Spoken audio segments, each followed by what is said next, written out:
I will continue to invite disagreement on my recommendations, but will not be deterred from completing my work. Johnston is defending his decision to advise against a public inquiry. He's also dismissing claims that he's the wrong person to make that call. The opposition alleges he's too close to the Prime Minister. Justin Trudeau described you as a lifelong family friend, a friendship cemented over many summers. I was friends of the father of Mr. Trudeau through his life in politics. To a reasonable person, it would seem that there's a clear appearance of bias. I don't believe I have a conflict of interest, and I would not have undertaken this responsibility had I had a conflict of interest. Do you not see how recommending against a public inquiry undermines confidence in our democratic institutions? We're dealing with classified information, and it is not possible to discuss classified information in public, nor to report it in your reports. How on earth are we to get the answers we need to play our constitutional role and hold this government accountable? So, what happens now following David Johnston's testimony? David Johnston is the Special Rapporteur on Foreign Interference. Mr. Johnston, thanks for coming in. Pleasure to be with you, David. The last couple of weeks, you have been the subject of very intense criticism and intense scrutiny. How much damage do you think all of this has done to your personal reputation? Well, it's not a question of me or about me. It's about a really important challenge to the country, David, and that's foreign interference, which is growing very substantially, is very dangerous, and we have to work to manage it, control it, and deter it. You say it's not about you, but politicians have increasingly made it about you, right? MPs voted essentially to have you step down from this job. They voted 3 times in 3 months for a public inquiry. I mean, it seems clear at this point that the majority of Parliament doesn't trust you to do this job. Well, we undertook this job to build trust and reinforce trust in our democratic institutions, and I hope that we have been somewhat successful in doing that in the 2 months we've had to produce a report, the review. Certainly there have been criticisms of me with allegations of bias and so on. And I say that the problem, I have great respect for the House of Commons and its votes, but I think they were based on allegations that were false. A, about my integrity, B, about allegations of bias, C, about being a friend of the Prime Minister. The facts are that our children skied together when he was 10 or 11 years old 4 or 5 times. And I had no meetings, contacts, dinners, emails, phone calls until he became Prime Minister and I was Governor General, and we just went to meet there. The second one was that I'm a member of the Trudeau Foundation. False. Right. 2018, I agreed to join the association for the Trudeau Foundation. It's like shareholders at a general meeting. Meet once a year and you elect the directors and appoint the auditors and so on. And I joined it because I've been always very concerned about student support and graduate studies support, and that foundation supports social science and humanities.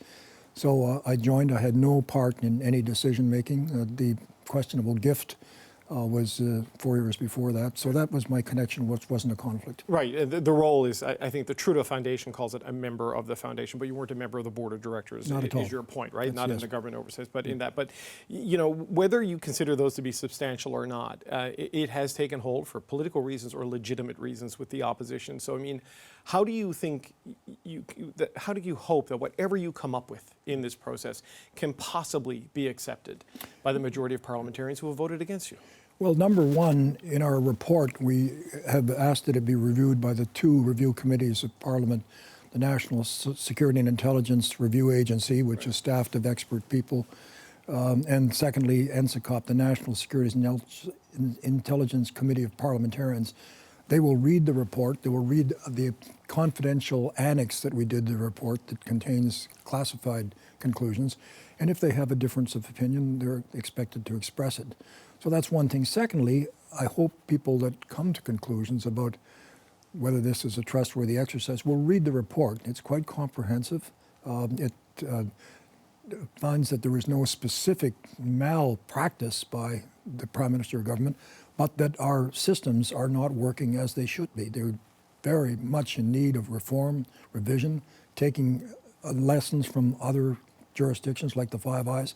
And that's what we're suggesting in the second part of our mandate, which is public hearings to get at that, improving our systems of handling security and intelligence. Right, so you're going to push through with the public hearings. You've said multiple times today that you respect Parliament. You want Parliament to be able to get on and do its job. But Parliament has voted 3 times for a public inquiry. There is an irreconcilable gap right now between you and the will of Parliament. Now, I know your mandate comes from the government. That's the way it works in this country, and that's an important distinction in this system.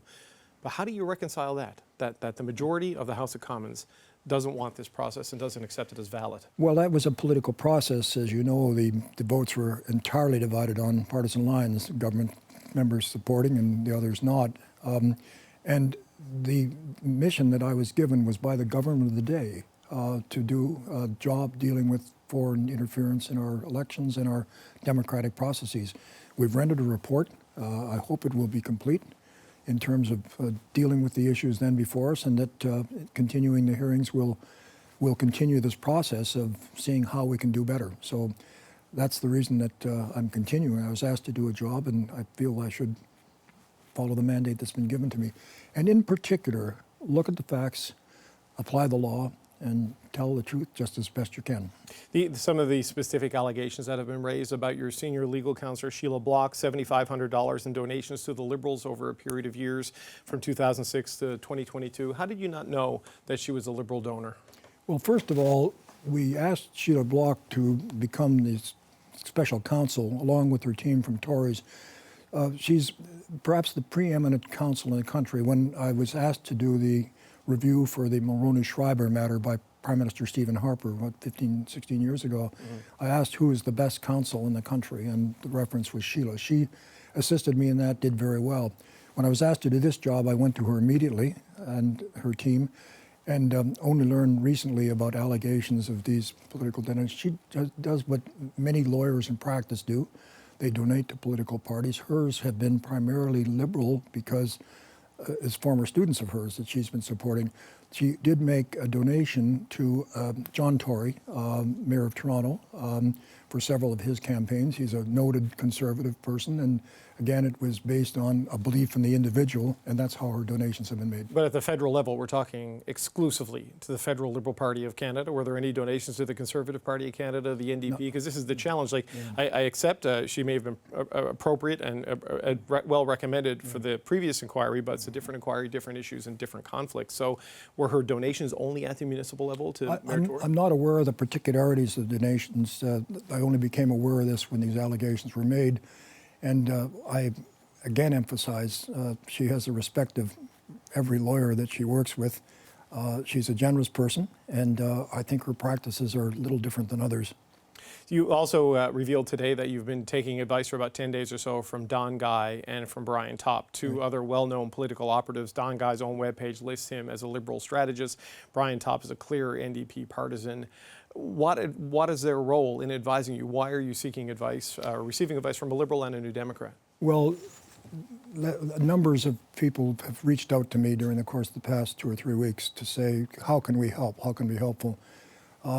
Don Guy I've known from over the years, and he reached out and offered his help. And I was glad to get his advice. No payment to him whatsoever. He did so because he believes this is a very important matter for the country. And he and his colleague said, we'll help in any way. And they did give me advice on communications. Communications in what way? Because you've also hired Navigator to do communications for you. What is Navigator's role, and what are Don Guy and Brian Topp doing? Yeah, Navigator was retained by our law firm to provide communications expertise, which we greatly need in an exercise like this, from the presentation of our report, distributing it appropriately, managing interviews and hearings and so on. What Don Guy and Brian Topp was another set of eyes on how we get this report into the hands of the public so they can make their own judgments, and helping to assist me in being able to respond to questions like you have and other interviewers, so that whatever I say makes some kind of sense in terms of this is an important issue, and we want the country to understand it as best we possibly can, and take the efforts to be much more vigilant than we have about it. Navigator has a reputation as a crisis communication firm. They market themselves as that. That's what they're known for, taking on clients who are in difficulty. were they hired in any way to help you deal with controversy, or were they just brought in to do baseline logistics for you? We started with a staff of one, and the law firm was retired, and the law firm said we absolutely need communications expertise on a very, very broad sense. And these are people that they had worked with considerable times and said they were very good at it.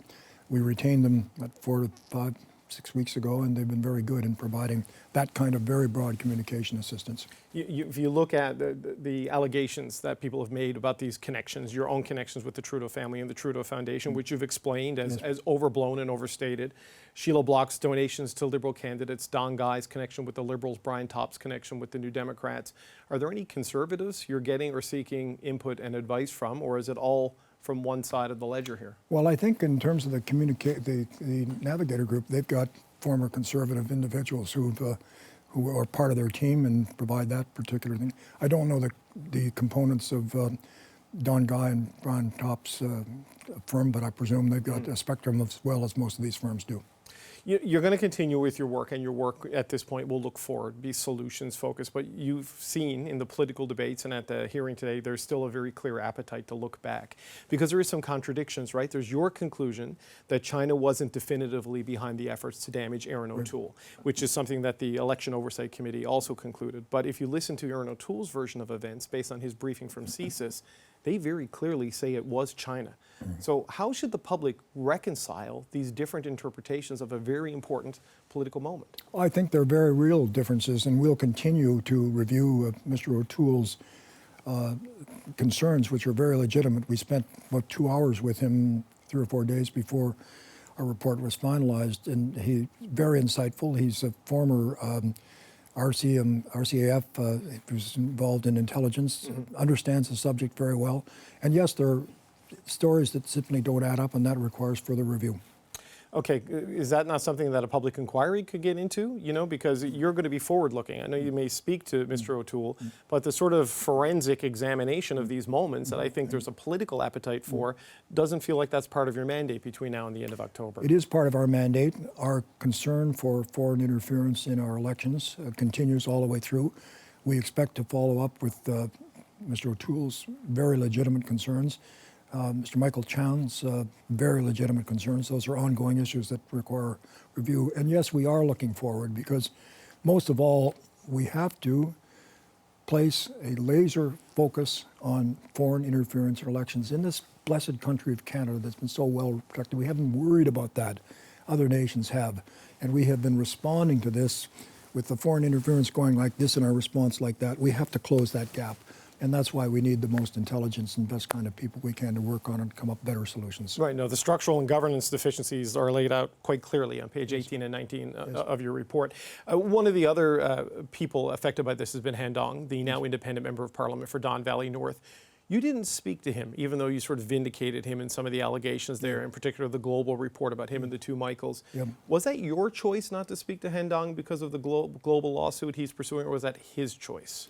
We did not reach out to him, and we thought, out of respect for his lawsuit, that should proceed. We had a high degree of intelligence, both open and more particularly the classified information, and that permitted us to come to the conclusion that the allegations made about him were not founded. In fact, he was in conversation with the consulate of Toronto in China, but was not wittingly being a tool of theirs. Right, but he's referenced a couple of times in your report the allegations, the Michaels, and also about irregularities in the nomination that had to do with busing into Don Valley North of maybe seniors and students and other people. Yep. If he's featured that prominently, why make the choice not to speak with him? It feels like he's an important voice to hear from. Well, we felt that we got both the open intelligence and the classified intelligence that permitted us to come to the conclusion that he was not a witting party to what was suggested in those stories, and that the Prime Minister had interviewed him quite thoughtfully with respect to his nomination and concluded that it was appropriate to proceed with it, and we accepted that was a conclusion that was founded on basic true facts. Okay, but you said at one point in your testimony today that In the 8 weeks that you had to do all of this work, did you have confidence, were you satisfied that you saw every document you wanted to see and every document you needed to see, and you felt that you didn't have confidence that you saw absolutely everything you wanted to see? So, like, given those gaps that exist, how do you conclude there's still no need for an inquiry if you acknowledge there are gaps and not enough time to see everything you wanted to see? Well, first thing, David, the amount of information available was an ocean, and we saw a very large lake, just an enormous amount of information, so we had to be very selective. With respect to completeness, anything we asked for, we received, and in fact, information was forwarded to us much more than we needed. So I can't tell you that we saw everything that one would like to have seen with perhaps more time, but we were never refused any access to any documents, and therefore we were confident we came to conclusions based on facts. Right, but I mean, just sitting here now, it's like I want to speak to Han Dong. I've been requesting interviews with him for weeks, and he won't do it. But you're in a very different position. Yes. You know, if you know there are documents that you don't know about, and there is the potential of this human who is a part of it being able to tell you things, human sourcing, I just wonder why not do that? It seems like that's an easy base to cover that would lend more weight.